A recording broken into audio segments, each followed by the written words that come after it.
Greetings and welcome back to the Galley of the Sun. Tonight, we're going to start making another dish for our Wide World of Food series.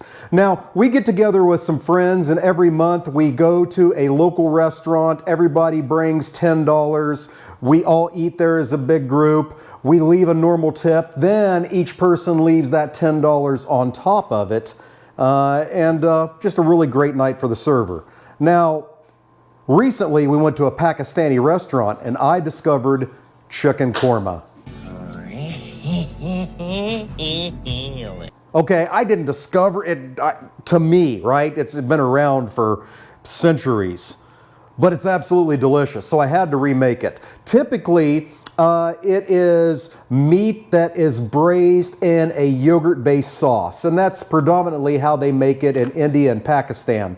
Tonight we're going to go more with a little Malaysian twist to it, because instead we're going to use coconut milk, which is a lot more forgiving in the braising process, because if you get your yogurt too hot, then it curdles and nobody's happy. So, it's the night before Chicken Korma. We're going to get this chicken marinating. So, in my Ziploc bag here, I have 2 pounds of boneless, skinless chicken thighs. Into that, I'm going to add 6 tablespoons of coconut milk. We're using the Trader Joe's type. Very good stuff. If you're not using a high quality one, doesn't matter. Just shake the holy crap out of the can first, because sometimes it settles quite a bit and you want to get this mixture right. So 6 tablespoons goes in with the 2 pounds of meat. With that goes a teaspoon of salt. Now some things go in there that you might not have in your spice cabinet, but I'll tell you what, you can find them all from Amazon, because I did. And I ain't all that bright, but I can type. Okay, so half a teaspoon of turmeric. And as I say these ingredients, normally I don't have my recipe with me, but it's right here, so I can't screw this up. But all of the ingredients, their amounts, and the directions, as always, loyal viewers and sunscribers, are down in the description section. Would you like to become a sunscriber? Then hit the subscribe button. Now I'm going to add 2 teaspoons of korma masala, not garam masala like you'd normally put in Indian food, but korma masala. 2 tablespoons of garlic ginger paste, or ginger garlic paste, depending on who you buy it from. And 1 to 1 1/4 teaspoons of Kashmiri chili powder. This stuff really has, to me, a tomatoey paste, or a tomatoey aroma. It's going to be very interesting. Never cooked with this before. All right, we're going to mix all that up. We're going to chuck it in the refrigerator overnight. And then tomorrow, we'll put all the rest of the ingredients together. We will see you then. All right, here we find ourselves on Chicken Korma Day. So first thing we're going to do is make the paste. I have here 2 chopped up sweet onions. I have 4 green cardamom seeds, which you can get from Amazon. Easy day. We're going to take about 3 tablespoons of ghee and get the onions and cardamom caramelized, and then mix it with some coconut milk, make our paste, and then we'll be ready for the next step. Let's go. All right, getting a Dutch oven on medium heat. You can certainly do this in a skillet, but you're going to come to a point where you need to cover this, and I already have the Dutch oven out, so it only makes sense to me. So, get this warmed up, add about 3 tablespoons of ghee. And as soon as that starts melting, in goes your onions and cardamoms. We're going to caramelize those onions till they're good and golden brown. Cardamoms. All right, we'll see you when it's time to make the paste.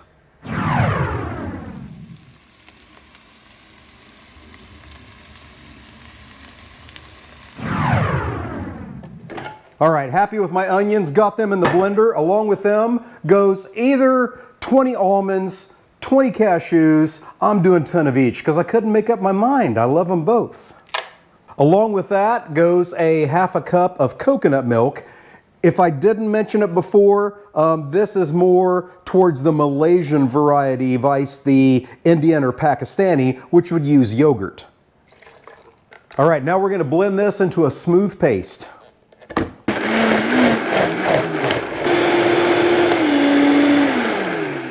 All right, this here's a Vitamix. It ain't getting any smoother than that.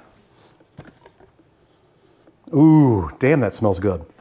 All right, let's move on to the next step. All right, back to the Dutch oven, the same one we used for the onions. In goes another 4 tablespoons of ghee. So what we're going to do is toast our whole spices. What I have here, 2 bay leaves. If you can get Indian bay leaves, all the better. I just have regular bay leaves. 2 2-inch sticks of cinnamon and 8 whole cloves. I'm going to get the ghee heated up. I'm going to add these whole spices until it starts to sizzle. Once it sizzles, in goes our chicken that we marinated last night. We're going to brown that for about 4 to 5 minutes, maybe 6, and then we'll add some more stuff to it. So let's get to the stove. Heat's on medium-high. In goes my whole spices. We have that delicious fond left over from the onions and cardamom. So now we're waiting for it to sizzle. Sizzle. Sizzle. All right, we're sizzling. In goes the chicken.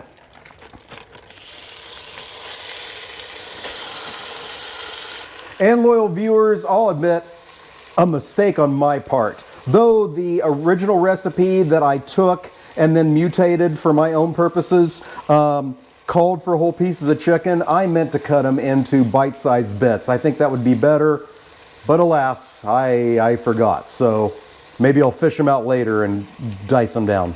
I think that's going to make for a better presentation and for easier eating. But since I've already gone down this road, we'll brown them whole. And it hit me, the reason that you use the description device listening to me, I didn't mention the cardamom pods.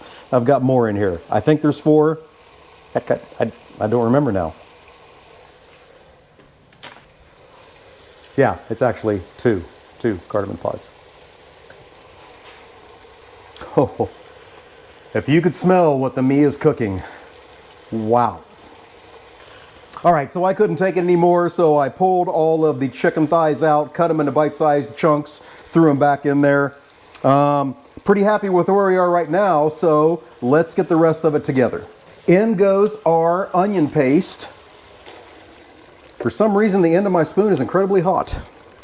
Okay, I've decided I want this a little bit more saucy, so I'm throwing an audible to my recipe, and I have a little bit of coconut milk left. So I'm going to add about a cup and a half of coconut milk into my blender here, help wash that paste out. And add that. We'll give that a good stir and get all that fond off the bottom. So a good hard scrape. Now we're going to add our spices. Teaspoon of salt. A tablespoon of coriander powder. Half a teaspoon of that Kashmiri chili powder we used yesterday. And a teaspoon and a half of the Korma masala. We're going to mix all that in and then cover this and let it simmer for about 45 minutes. I'm going to take that heat down to medium-low, put the cover on, and let it simmer.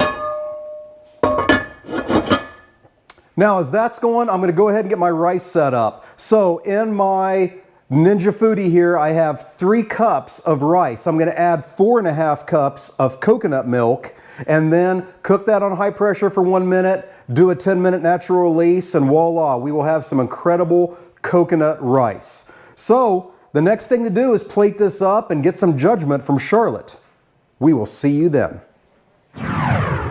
All right, the korma's done, the rice is done. Now it is time for judgment by Charlotte.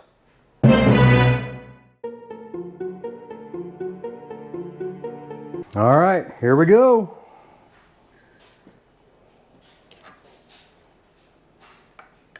Got the rice in there. Got a little bit of rice, got the korma and the sauce. Well, how'd we do? Oh my God, that's so good.